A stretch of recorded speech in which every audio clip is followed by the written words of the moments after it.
बेगूसराय में विजयादशमी की रात चोरों ने एक बड़े व्यवसायी के घर भीषण चोरी की घटना को अंजाम दिया। नगर थाना क्षेत्र के सहजानंद नगर निवासी अरविंद सिंह के घर से देर रात चोरों ने ताला तोड़कर चोरी की घटना को अंजाम दिया। बताया जा रहा है कि चोरों ने अरविंद सिंह के घर से करीब 500 ग्राम सोने के जेवरात, आधा किलो चांदी के जेवरात और करीब 5 लाख रुपए की चोरी कर ली। अरविंद सिंह पेट्रोल पंप के साथ साथ कई बड़े व्यवसाय से जुड़े हैं। घटना की सूचना पर नगर थाना पुलिस ने देर रात ही मौके पर पहुंचकर कार्रवाई की और वहां पर इस पूरे घटनाक्रम की जांच पड़ताल की।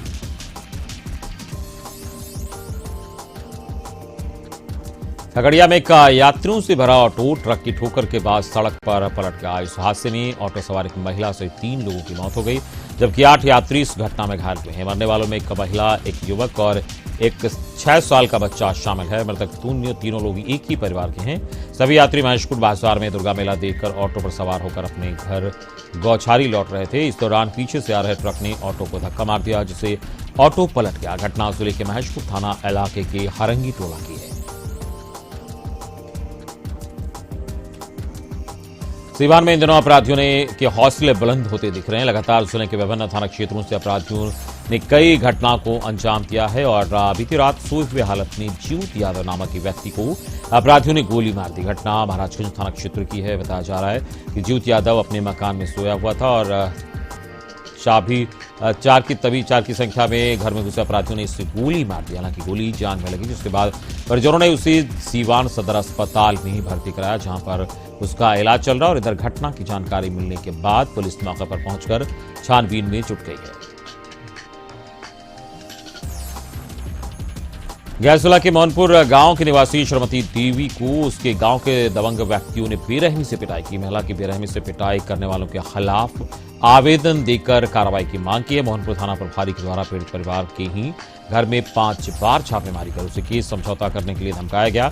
थाना प्रभारी और पीड़िता का ऑडियो मोबाइल की बातचीत का अंश वायरल है, जिसमें पीड़िता का दर्द होने के बाद ये पता चल रहा है कि पीड़िता के घर पुलिस छापेमारी करने पहुंची, जिसकी बात थानेदार खुद मंजूर कर रहे हैं। बातचीत में पीड़िता को आरोपी के साथ समझौता करने के लिए दबाव दिया जा रहा है, क्योंकि जिस महिला के साथ पिटाई की गई उसके प्राइवेट पार्ट को भी लोगों ने बुरी तरह से चोटिल किया है।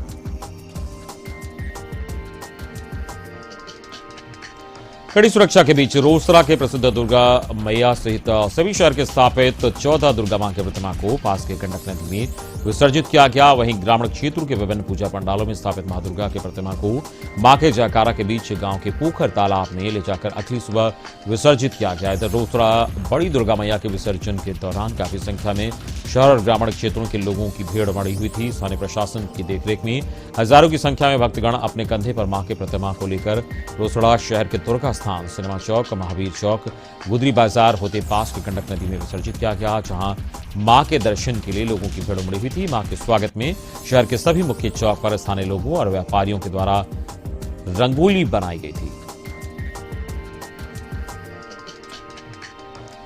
बेगूसराय में विजयादशमी की देर शाम रावण दहन का कार्यक्रम आयोजित किया गया, जहां सैकड़ों की संख्या में लोगों ने रावण दहन देखने पहुंचे थे। दरअसल छौराही प्रखंड के बड़ाईपुरा दुर्गा मंदिर के प्रांगण में विजयादशमी के मौके पर असत्य पर सत्य की जीत का प्रतीक रावण दहन का कार्यक्रम किया गया। हालांकि इस बार कोरोना महामारी को देखकर मेला और रावण दहन पर प्रतिबंध लगा था। इसके बावजूद बड़ाईपुरा दुर्गा मंदिर में ग्रामीणों के द्वारा रावण दहन का आयोजन किया गया। आप तस्वीरों में देख सकते हैं कि सैकड़ों की संख्या में लोगों की भीड़ मैदान में जुटी है, जहां रावण का दहन किया जा रहा है। इस दौरान आतिशबाजी भी जमकर की गई, जिसका लोगों ने आनंद उठाया।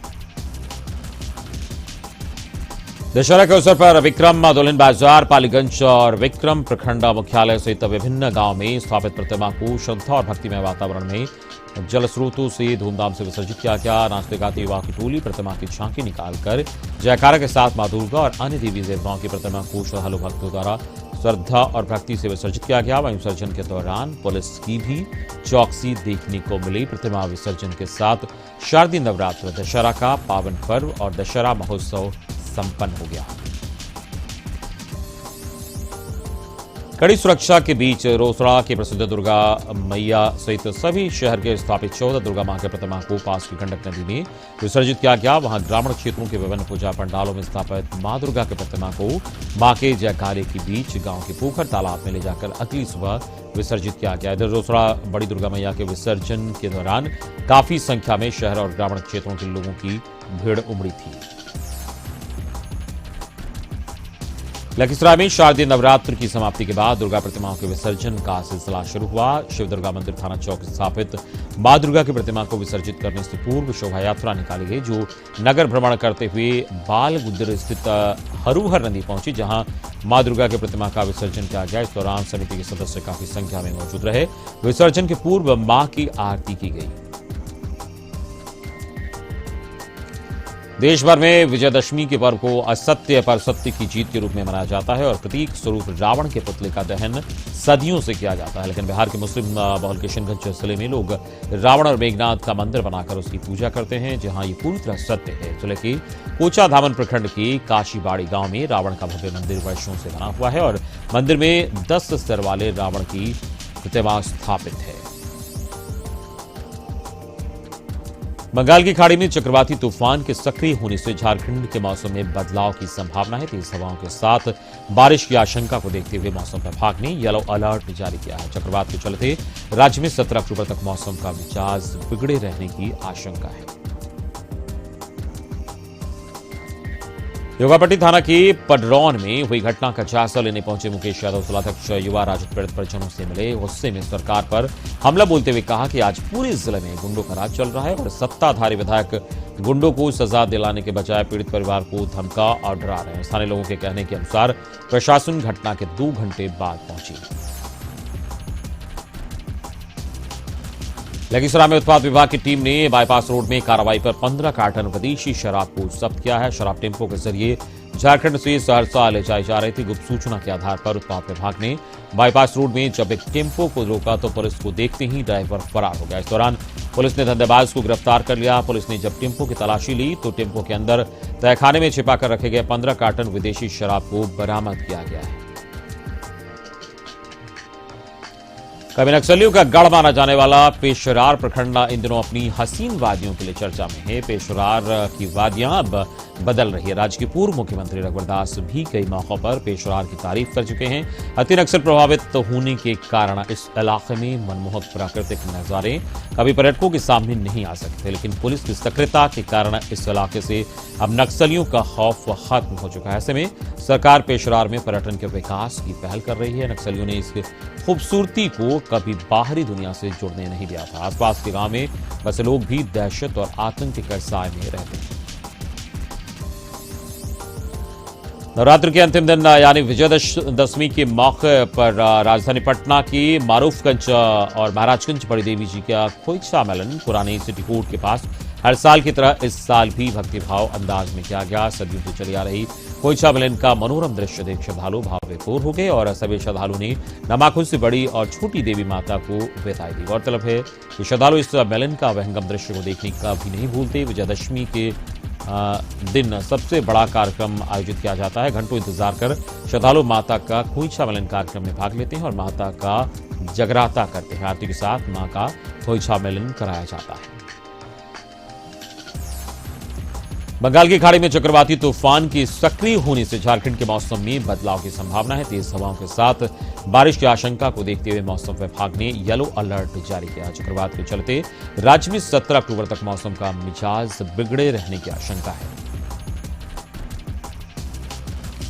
बेगूसराय में नवरात्र के दौरान एक 14 वर्षीय नाबालिग लड़की का अपहरण कर गैंगरेप की घटना को अंजाम दिया और हद तो तब हो गई जब घटना के बाद पीड़ित परिजन पीड़िता को लेकर 4 दिनों तक मुकदमा दर्ज करने के लिए थाना से लेकर एसपी ऑफिस तक चक्कर लगाती रही। अंत में विजयदशमी की रात महिला थाना ने पीड़ित के आवेदन पर मामला दर्ज किया। पूरी घटना भगवानपुर थाना क्षेत्र के एक गांव की है। बताया जा रहा है कि 14 वर्षीय पीड़ित 11 अक्टूबर की रात करीब 9 बजे अपने घर के पास एक दुकान में सामान लाने जा रही थी। तभी 2 बाइक सवार गांव के 3 बदमाश मनीषा सैनी, विकास पासी और संतोष पासी ने उसे अगवा कर लिया। अगवा करने के बाद पीड़िता को खेत में ले जाकर हथियार के बल पर युवकों ने गैंगरेप किया तो 12 अक्टूबर की सुबह उसे गांव में छोड़ दिया।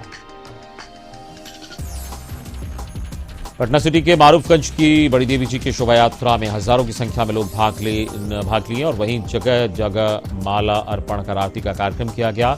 चौक पर पूर्व पथ निर्माण मंत्री नंदकिशोर यादव ने भी श्री बड़ी देवी जी की आरती कर माता की आराधना की और काफी संख्या में स्थानीय तमाम दल के लोगों ने भी माता का आरती कर आशीर्वाद लिया। वहीं दोनों तरफ से फूलों की बारिश भी की गई। मुंगेर में पंचायत चुनाव के पहले का मुखिया प्रत्याशी के आरोपी पति को पुलिस ने गिरफ्तार कर जेल भेज दिया। पति की गिरफ्तारी के बाद मुखिया कैंडिडेट मीनाक्षी देवी ने विरोधियों पर साजिश का आरोप लगाया है। दरअसल मुंगेर जिला के असरगंज प्रखंड के 10 पंचायतों में 20 अक्टूबर को मतदान होना है और उसके कुछ दिन पहले ही असरगंज थाना ने पुलिस पर हमले के मुख्य आरोपी पप्पू सिंह को गिरफ्तार कर लिया। वहीं अपने पति की गिरफ्तारी से नाराज मुखिया प्रत्याशी मीनाक्षी देवी ने पुलिस और विरोधियों पर आरोप लगाते हुए कहा, ये एक साजिश है जिसके तहत उसके पति की गिरफ्तारी करवा दी गई।